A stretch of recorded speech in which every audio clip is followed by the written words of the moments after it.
नमस्कार। टेक्नोलॉजी के विकास के साथ साथ दुनिया भी कुछ सिमट सी गई नजर आती है। दूरियां तो कम हुई हैं, लेकिन उसके साथ साथ संप्रेषण के क्षेत्र में भी क्रांतिकारी परिवर्तन हुए हैं और संचार माध्यमों के साथ साथ प्रसारण व्यवस्था भी नई संभावनाओं, नई चुनौतियों के साथ हमारे सामने उजागर हुई है।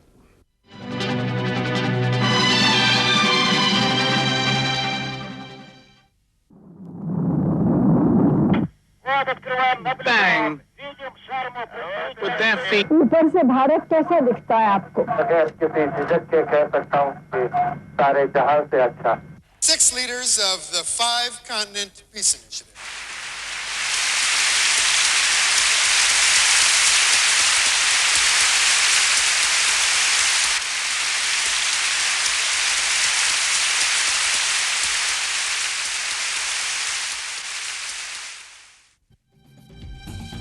नया सूचना समाज बन चुका है। भारत दुनिया का सबसे बड़ा लोकतंत्र और विशालतम टीवी नेटवर्क है। दूरदर्शन भी इसी व्यापक आंदोलन का एक हिस्सा है।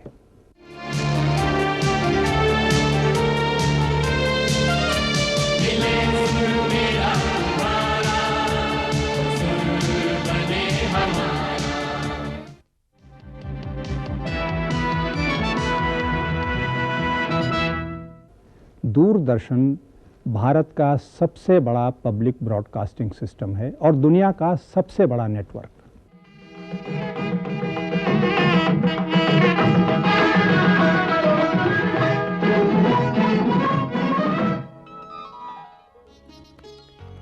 दूरदर्शन की विस्तृत संचार की संपदा आह्लादकारी है।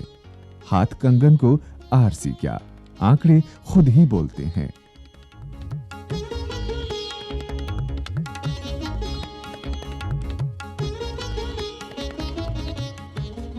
दुनिया के नक्शे पर दूरदर्शन का अक्स साफ दिखाई पड़ता है।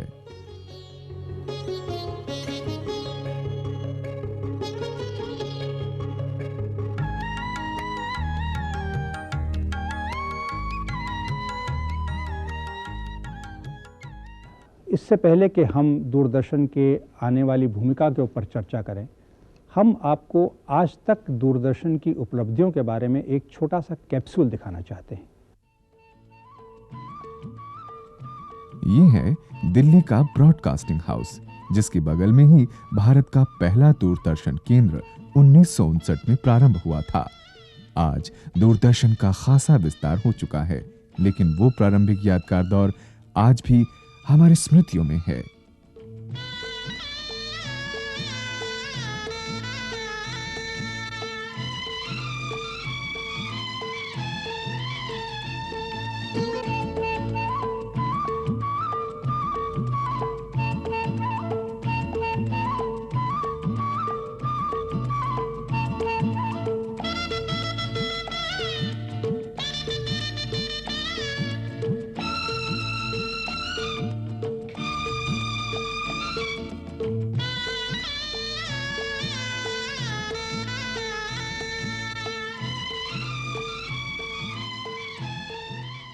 We used to call it our educational television program. So we had two very great educators. Gandhiji was certainly one of them, and the other was Rabindranath Tagore.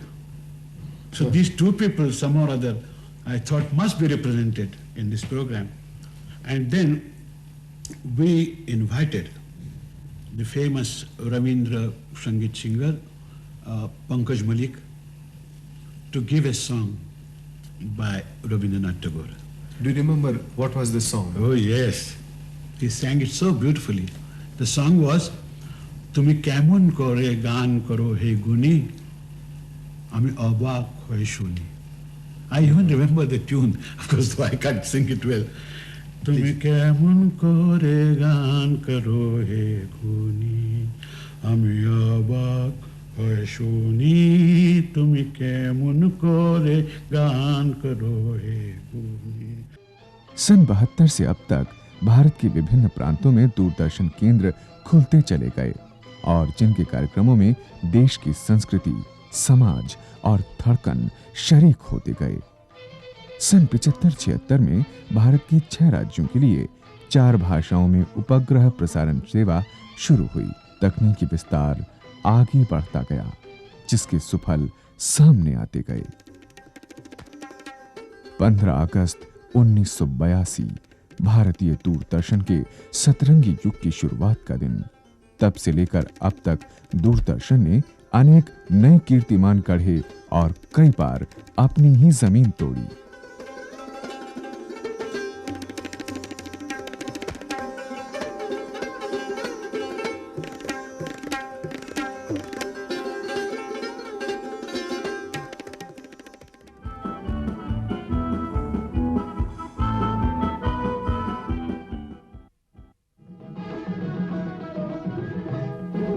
राष्ट्रीय प्रसारण का शुभारंभ हुआ।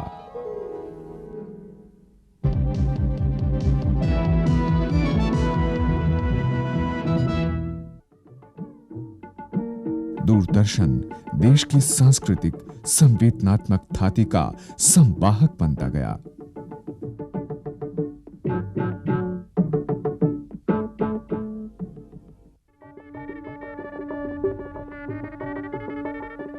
एशियाई खेलों के व्यापक और सफल प्रसारण दूरदर्शन ने ही किए थे, जिन्हें पूरी दुनिया ने चकित होकर देखा और सराहा था।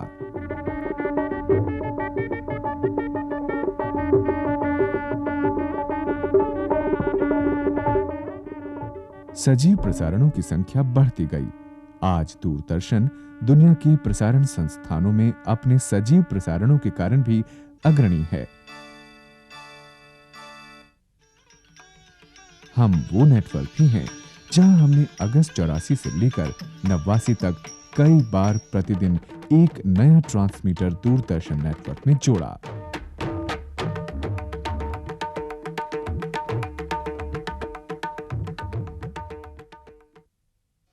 दिल्ली से शुरू हुआ मेट्रो चैनल। 85 में इंटेक्स्ट सर्विस शुरू हुई। शैक्षणिक प्रसारणों की श्रृंखला प्रारंभ हुई। 15 अगस्त 1993 से मेट्रो पर प्रायोजित कार्यक्रमों का प्रसारण होने लगा। यहीं से दूरदर्शन की भूमिका पर भी सवाल खड़े होने लगे।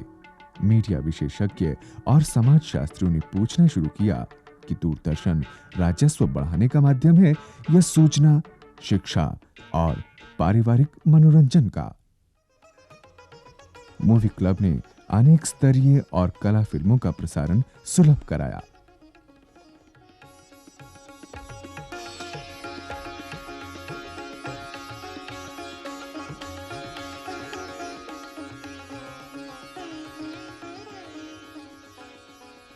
फिल्मी मनोरंजन और कला की दूसरी विधाओं से सुलभ संतोष के बीच एक नए द्वंद्व ने अस्तित्व बनाया। फिर भी दूरदर्शन के विभिन्न चैनलों पर स्तरीय कार्यक्रम जारी रहे।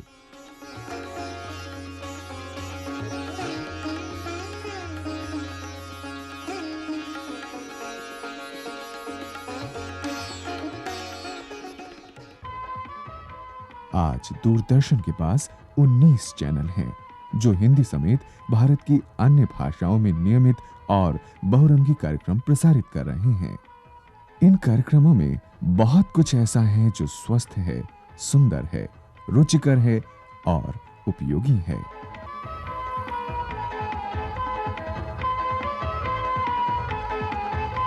दूरदर्शन के पास गौरवशाली केंद्रीय कार्यक्रम निर्माण केंद्र भी है, जो दुनिया के कुछ दक्ष संस्थानों में एक गिना जाता है। चुनाव प्रसारणों में दूरदर्शन ने अन्य संस्थानों से मिलकर अनेक कीर्तिमान गढ़े। समाचारों को लेकर दूरदर्शन की सख्त आलोचना होती रही, लेकिन अब इस दिशा में भी व्यापक बदलाव दिखाई पड़ता है। माननीय सभासदों, माननीय अध्यक्ष जी, This Prasar Bharati, it should be passed as unanimous views. That I have made it clear. आज अन्य भारतीय चैनलों में या भारतोन्मुखी चैनलों में जो कार्यक्रम दिखाए जा रहे हैं, उनमें से बहुत से ऐसे कार्यक्रम हैं जिनका मुहावरा दूरदर्शन से ही लिया गया है। जैसे हमारे क्विज प्रोग्राम्स हैं या हमारे फिल्म बेस्ड प्रोग्राम्स हैं, या अलग अलग जो चैनलों में अदालतें चलती हैं वो हैं, या जनता की समस्याओं से जूझने के कार्यक्रम हैं। दूरदर्शन आने वाले वर्षों में उसे क्या करना चाहिए और पिछले वर्षों में उसने जो नहीं किया है वो क्या नहीं किया है, इन सब विषयों पर चर्चा करने के लिए आज हमने अपने स्टूडियोज़ में 3 विशिष्ट अतिथियों को आमंत्रित किया है। उनमें से एक हैं डॉक्टर पीसी जोशी, प्रखर समाजशास्त्री और दूरदर्शन की प्रसिद्ध सॉफ्टवेयर कमेटी के चेयरमैन, जिसे कि जोशी कमेटी के नाम से भी जाना जाता था। उसके साथ दूसरी हैं डॉक्टर कपिला वात्स्यायन, प्रसिद्ध संस्कृतकर्मी और संस्कृत विषय कई ग्रंथों की रचनाकार और आजकल Indira Gandhi national centre of arts की निदेशिका। और उसके बाद हैं श्री राजेंद्र यादव, प्रसिद्ध साहित्यकार, जानी मानी साहित्यिक पत्रिका हंस के संपादक और आजकल प्रसार भारती बोर्ड के सदस्य। इसके साथ साथ हमारे स्टूडियो में कई सुधी दर्शक भी उपस्थित हैं। इससे पहले कि अपने अतिथियों में से किसी को बोलने के लिए आमंत्रित करूं, जया संस्कृति महर्षि से निवेदन करूंगा कि वो हमारे अतिथियों का अभिवादन करें।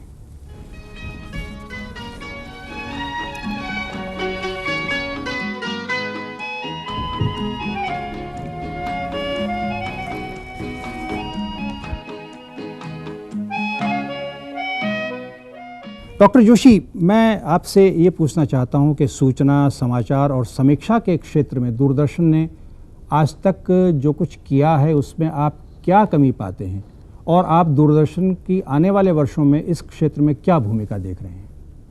कहने को तो दूरदर्शन सबके लिए है, भारत की समस्त जनता के लिए है।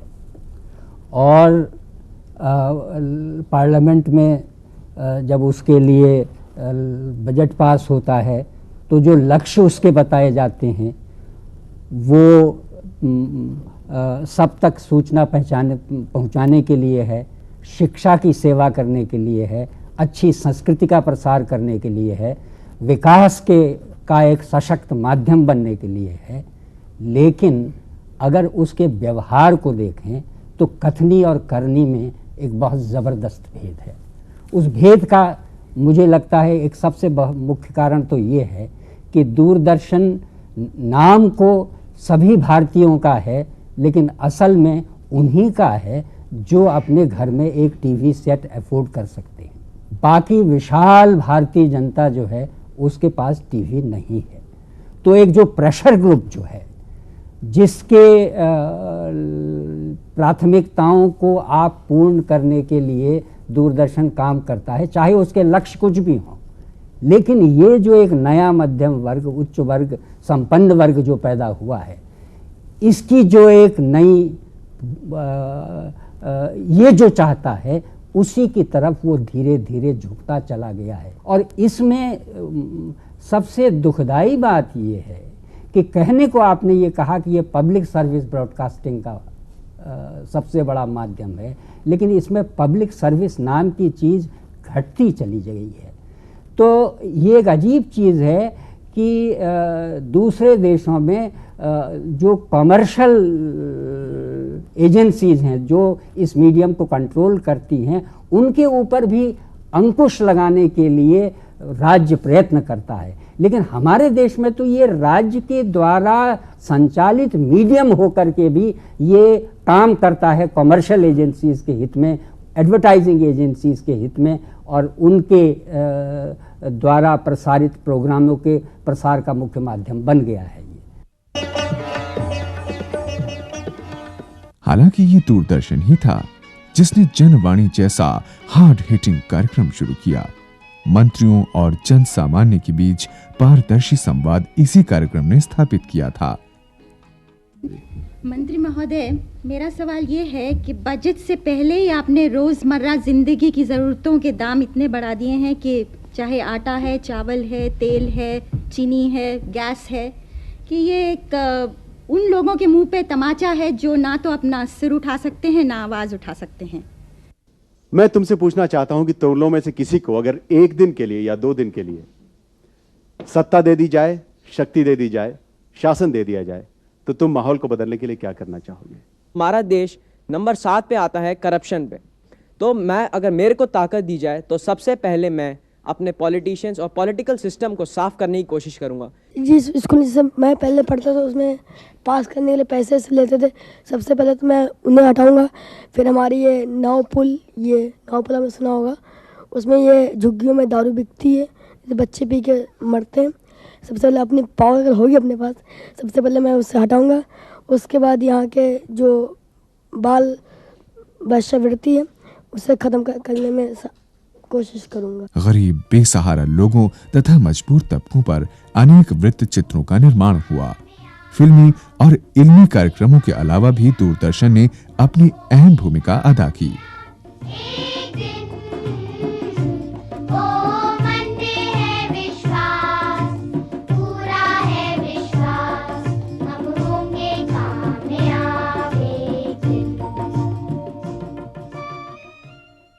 संस्कृति के विषय में दूरदर्शन के ऊपर आप जो जिम्मेदारी समझते हैं जो दी गई थी दूरदर्शन को, और आजकल हमारी जो सांस्कृतिक विरासत है उसके बारे में दूरदर्शन जो कुछ कर रहा है, उस पे आप किस किस क्षेत्र में और अधिक संभावनाओं का आपकी समझ में आती है कि कुछ और ज़्यादा काम होना चाहिए, या जो काम नहीं हुए हैं वो कौन से काम आपको लगते हैं जो नहीं हुए हैं?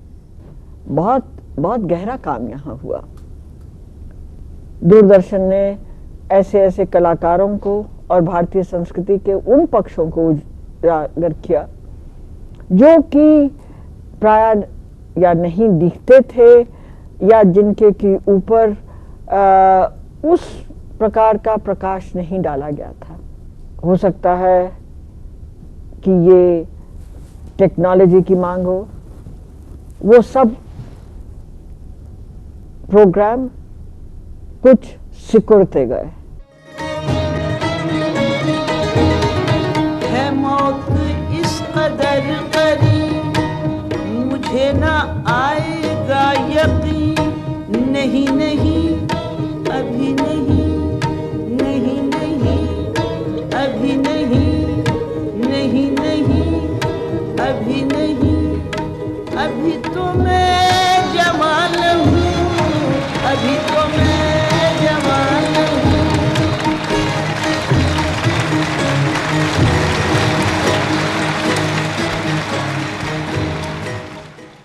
संगीत, नृत्य और प्रदर्शन कलाओं के स्तरीय कार्यक्रमों के निर्माण का सिलसिला बढ़ता ही गया।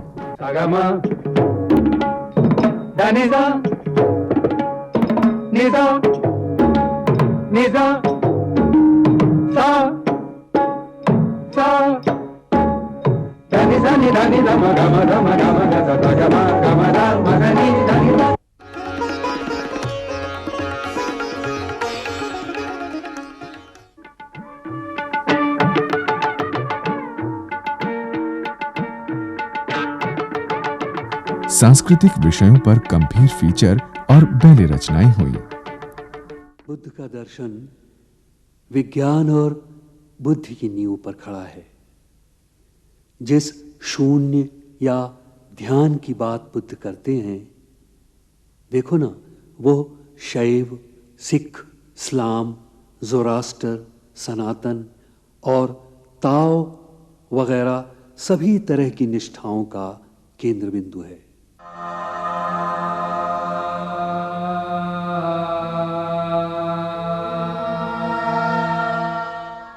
जो भावना आई वो ये नहीं थी कि हमें भारतीय संस्कृति को या तो सुरक्षित या इस माध्यम द्वारा उसका ज़्यादा व्यापक संप्रेषण करना है, लेकिन ये कि दूरदर्शन में जो चीज़ जल्दी से चल सकती है, और वहाँ मेरी बात और जोशी जी की बात एक हो जाती है, क्योंकि धारणा ये बनी कि जो दर्शक है, जो श्रोता है, वो केवल इतनी छोटी देर के लिए छोटी चीज, एक सतही चीज देख सकता है।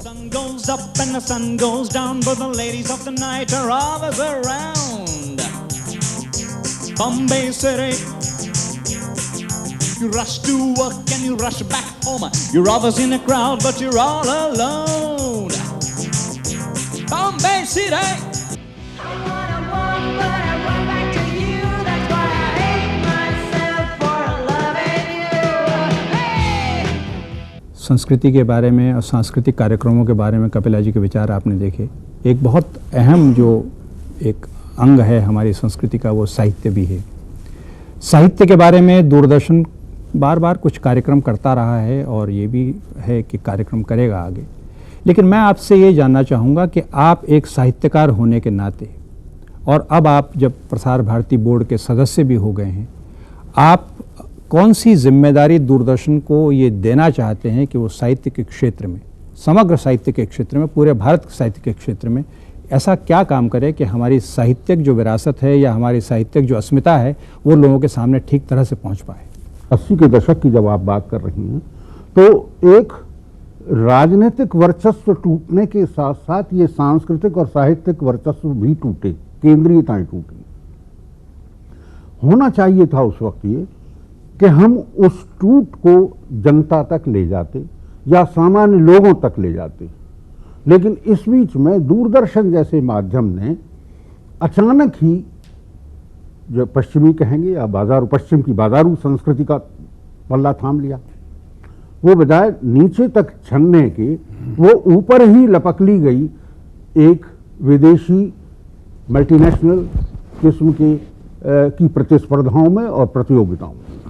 इसकी मुझे सबसे बड़ी दूरदर्शन की एक ट्रेजेडी ये लगती है कि उसको जहां जाना चाहिए था वहां नहीं। उस समय उद्देश्य साफ थे। धीरे धीरे इस कंपटीशन ने हुआ ये, वो सारे समाज कल्याण के उद्देश्य, यानी लोगों को शिक्षा देनी है, लोगों को एजुकेट करना है, लोगों को राजनीतिक या सामाजिक रूप से उन्हें जागरूक करना, ये सारे उद्देश्य खत्म हो गए और हम उस संस्कृति में पड़ गए जहां हमें, यानी वो खास तौर से अंग्रेजी दिमागों की और कहना चाहिए कि बड़े शहरों के केवल कुछ एलीट वर्ग के मनोरंजन, उनकी रुचियां, उनकी सुविधाएं, सिर्फ उन्हीं को केंद्रित करके सारे प्रोग्राम आने लगे, दूसरे चैनल्स में, अपने चैनल्स में भी। नतीजे में हुआ ये कि उनके लिए साहित्य सिर्फ अंग्रेजी का साहित्य रह गया। तीसरा चैनल चलेगा तो सिर्फ अंग्रेजी के डिस्कशंस होंगे, उसमें कोई भी गंभीर समस्या आप देखेंगे पिछले दिनों दूरदर्शन में कभी भी किसी राजनीतिक, सामाजिक, सांस्कृतिक या कोई भी समस्या सब अंग्रेजी में ही डिस्कस होती है। हिंदी या भारतीय भाषाओं वाले तो समझते ही नहीं है, वो इस लायक ही नहीं है। उनको तो सिर्फ छोटे मोटे गांव के किस्से और ये सब बताने हैं या मनोरंजन के नाम पर अश्लील और इस तरह की सेंसेशनल फिल्में देनी है। भारत की पहली दूरदर्शन केंद्र दिल्ली पर नियमित साहित्यिक प्रसारणों का शुभारंभ शुरुआती वर्षों में ही हो गया था, जो अभी भी बरकरार है। सांस्कृतिक साहित्यिक आयोजनों की रपट, साक्षात्कार, कविता पाठ इन कार्यक्रमों का कथ्य रहे। मुक्तिबोध कहते हैं, समस्या एक, मेरे सभ्य नगरों और गांवों के सभी जन स्वस्थ, सुंदर, सुखी कब होंगे? तो ये स्वप्न नहीं है। बिल्कुल जी हाँ, आप बिल्कुल ठीक कह रहे हैं। मुक्तिबोध की रचना एक महाकाव्यात्मक रचना है और यही नहीं, वही नहीं है, बल्कि अंत में जो क्रांति कराते हैं मुक्तिबोध, जो उनकी एक क्रांति होती है, वो सशस्त्र क्रांति है, समाजवादी विचारों की क्रांति है, वो क्रांति भी अपने आप में एक स्वप्न है। कल्चरल पॉलिसी के जो मुद्दे बहुत ज़रूरी है उठाना, और नीचे से एजुकेशनल इंस्टीट्यूशंस और ऊपर से उसका होना जरूरी है before we talk of the course. Nirala के गांव का जो है, निराला जन्मशती पर कुछ नहीं है। किशोरीदास वाजपेयी जिन्होंने हिंदी के व्याकरण नए पाणिनि हैं, उनकी जन्मशती चल रही है, तो उसमें सवाल है कि इसको पीपुल्स पार्टिसिपेशन से भी कैसे किया जाए। साहित्यिक सांस्कृतिक हलचलों को दूरदर्शन बराबर दर्शकों तक पहुंचाता रहा। रूपंकर कलाओं, सिनेमा, नाटक, विचार, साहित्य आदि के 18 नियमित कार्यक्रम आज भी दिल्ली केंद्र से प्रतिमास प्रसारित हो रहे हैं, यद्यपि इनकी प्रसारण समय पर अभी भी प्रश्न चिन्ह लगे हुए हैं।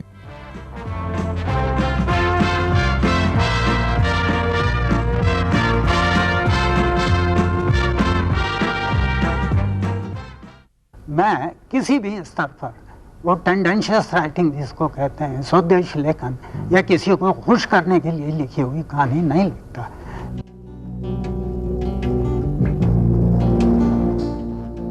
राष्ट्रीय और अंतर्राष्ट्रीय कला प्रसंगों पर दूरदर्शन विशेष प्रसारण करता रहा है।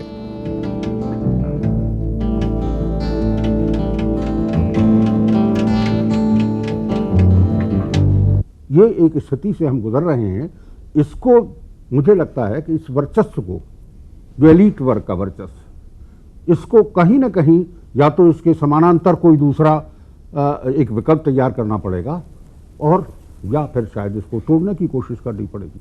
हमारे दर्शकों ने ये सारगर्भित विचार सुने, दूरदर्शन की क्या भूमिका रही है और क्या भूमिका होनी चाहिए।